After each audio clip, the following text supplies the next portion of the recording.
পঞ্চম শ্রেণীর শিক্ষার্থীরা, আসসালামু আলাইকুম। আশা করি তোমরা সবাই ভালো আছো, সুস্থ আছো, বাসায় আছো। আমি আল্লাহর রহমতে ভালো আছি। শিক্ষার্থীরা দেখো, আমাদের 2021 সাল শুরু হয়েছে। দেখতে দেখতে আমরা কিন্তু এক সপ্তাহ অতিক্রম করলাম। দিন কিন্তু কারোর জন্য বসে থাকে না, সময় কারোর জন্য অপেক্ষা করে না। তাই আমাদের কি করতে হবে? সময়গুলোকে যথাযথ কাজে লাগাতে হবে। সবাইকে নিয়মিত অনলাইন ক্লাসগুলো দেখতে হবে এবং যারা এখনো বই পাওনি তারা স্কুলে এসে বই নিয়ে যাবে।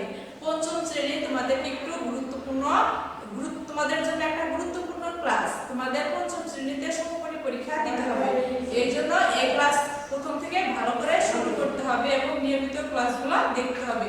শিক্ষার্থীরা, তোমাদের গত ক্লাসে আমি পড়েছিলাম পাকিস্তানি বাহিনীর হত্যাযজ্ঞ। পাকিস্তানি বাহিনীরা কিভাবে আমাদের দেশে হত্যাযজ্ঞ চালিয়েছিল সেই সম্পর্কে। তাহলে আজকে আমি সেখানে তোমাদের আলোচনায় এসেছিলাম শহীদ বুদ্ধিজীবী। শহীদ বুদ্ধিজীবী কারা? তাহলে দেশের জ্ঞানী, গুণী এবং মুক্তি বুদ্ধি সম্পূর্ণ লোককে কি বলা হয়? শহীদ বুদ্ধিজীবী বলা হয়। শহীদ বুদ্ধিজীবীদের হত্যা করা হয়েছিল কেন? আমাদের দেশকে মেধাশূন্য করার জন্য শহীদ বুদ্ধিজীবীদের হত্যা করেছিল। তাহলে আমরা আজকে কয়েকজন শহীদ বুদ্ধিজীবীর নাম জানবো। চলো শিক্ষার্থীরা, বোর্ডে দেখো আমি কয়েকজন শহীদ বুদ্ধিজীবীর নাম লিখেছি। তোমরা একটু মনোযোগ সহকারে খেয়াল করো, বানানগুলো কিন্তু একটু কঠিন রয়েছে।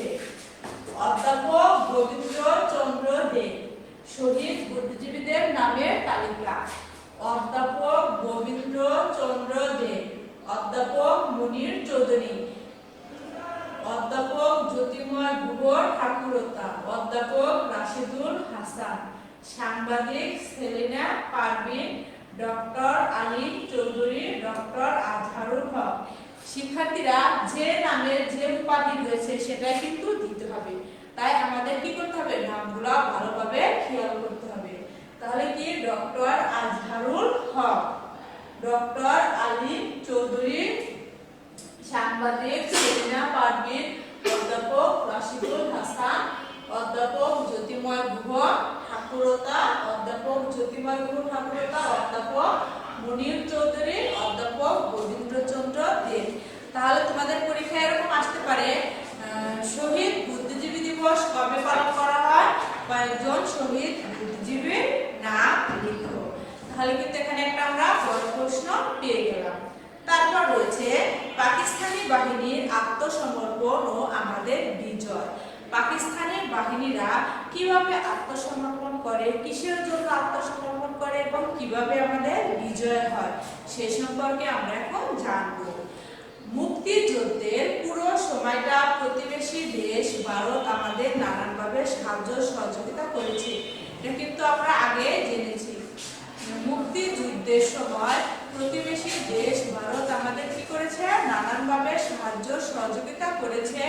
যুদ্ধের সময় অনেক মানুষ ভারতে আশ্রয় গ্রহণ করেছিল। আশ্রয় গ্রহণকারী বাঙালি শরণার্থীদের ভারত খাদ্য, বস্ত্র, চিকিৎসা সেবা দান করে। তারা মিত্র বাহিনী নামে একটি বাহিনী গঠন, সহায়তাকারী বাহিনী গঠন করে। তা অপারেশন জ্যাকপট নামে আক্রমণ এই বাহিনী বাংলাদেশের পক্ষে যুদ্ধ করে। মিত্র বাহিনীর প্রধান লেফটেন্যান্ট জেনারেল জগজিৎ সিং অরোরা নেতৃত্বে 1971 সালের 21শে নভেম্বর মিত্র বাহিনী ও মুক্তি বাহিনী মিলে গঠন করা হয় যৌথ বাহিনী। তাহলে যৌথ বাহিনী কবে গঠন করা হয়? 21শে নভেম্বর। 21শে নভেম্বর আমাদের কি করা হয়? যৌথ বাহিনী গঠন করা হয়। তাহলে আমি প্রশ্নটি একটু লিখে নেই। 21শে নভেম্বর, 21শে নভেম্বর যৌথ বাহিনী গঠন করা হয়। যৌথ বাহিনী গঠন করা হয়। যৌথ বাহিনী গঠন করা হয়। 1971 সালের 3 ডিসেম্বর হঠাৎ পাকিস্তান বিমান বাহিনী ভারতের কয়েকটি বিমান ঘাঁটিতে বোমা হামলা চালায়।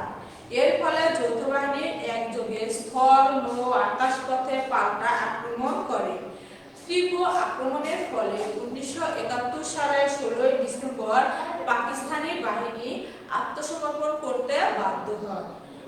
ফলে মাত্র 9 মাসের যুদ্ধে আমরা স্বাধীনতা অর্জন করি।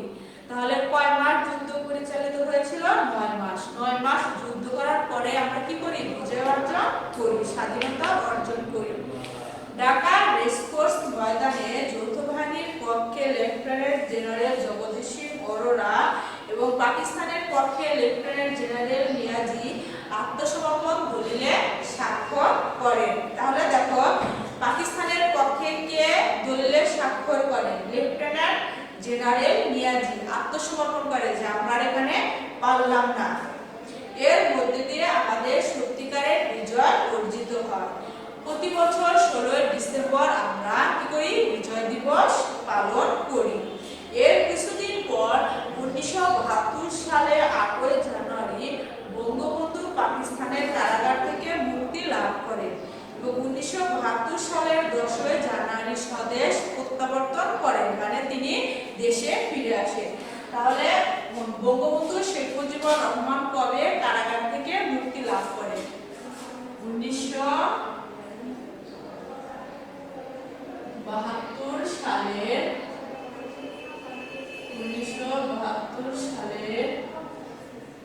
8 জানুয়ারি। 8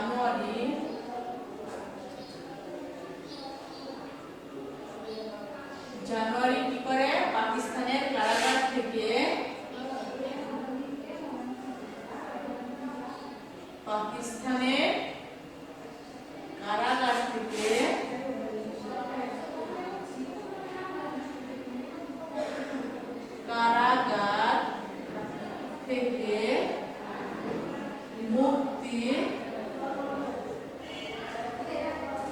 মুক্তি লাভ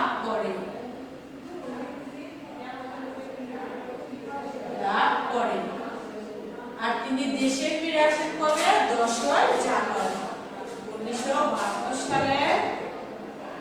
1972 সালে 10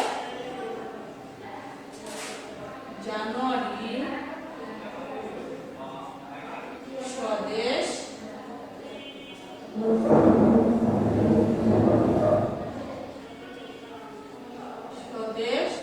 প্রত্যাবর্তন করেন।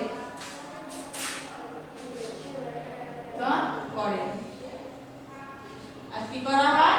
1975 সালের 15 আগস্ট একদল ষড়যন্ত্রকারী বাহিনীর আক্রমণে তাকে কি করা হয়? মেরে ফেলা হয়। তাহলে শিক্ষার্থীরা দেখো, বাংলাদেশ কিভাবে জয়ী হলো, বাংলাদেশ পাকিস্তানি বাহিনী কিভাবে আত্মসমর্পণ দলিলে স্বাক্ষর করলো, সব কিন্তু আমরা জেনে গেলাম। এখানে দেখো 3টা প্রশ্ন লিখেছি। যৌথ বাহিনী কবে গঠন করা হয়? 21 নভেম্বর যৌথ বাহিনী গঠন করা হয়। এখানে কিন্তু আরেকটা প্রশ্ন রয়েছে, কোন কোন বাহিনী নিয়ে যৌথ বাহিনী গঠন করা হয়? মিত্র বাহিনী ও মুক্তি বাহিনী মিলে কি করা হয়? যৌথ বাহিনী গঠন করা হয়। আর বঙ্গবন্ধু কবে পাকিস্তানের কারাগার থেকে মুক্তি লাভ করেন? তাহলে বঙ্গবন্ধু 1972 সালে 8 জানুয়ারি পাকিস্তানের কারাগার থেকে মুক্তি লাভ করে। তারপর হচ্ছে বঙ্গবন্ধু কবে দেশে ফিরে আসে? 1972 সালের 10 জানুয়ারি স্বদেশ প্রত্যাবর্তন করেন, মানে তিনি দেশে ফিরে আসেন।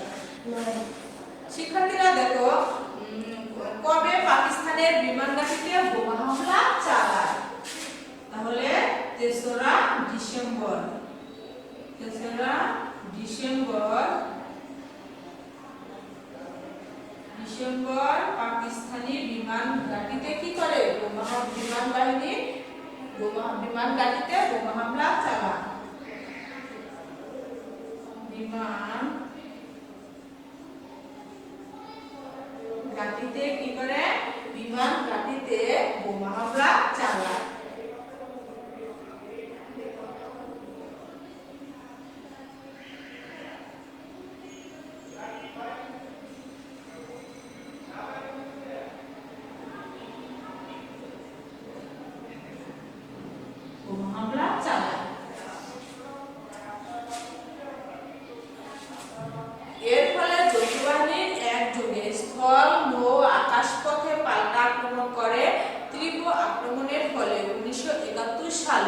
ডিসেম্বর পাকিস্তানি বাহিনী আত্মসমর্পণ করতে বাধ্য হয়।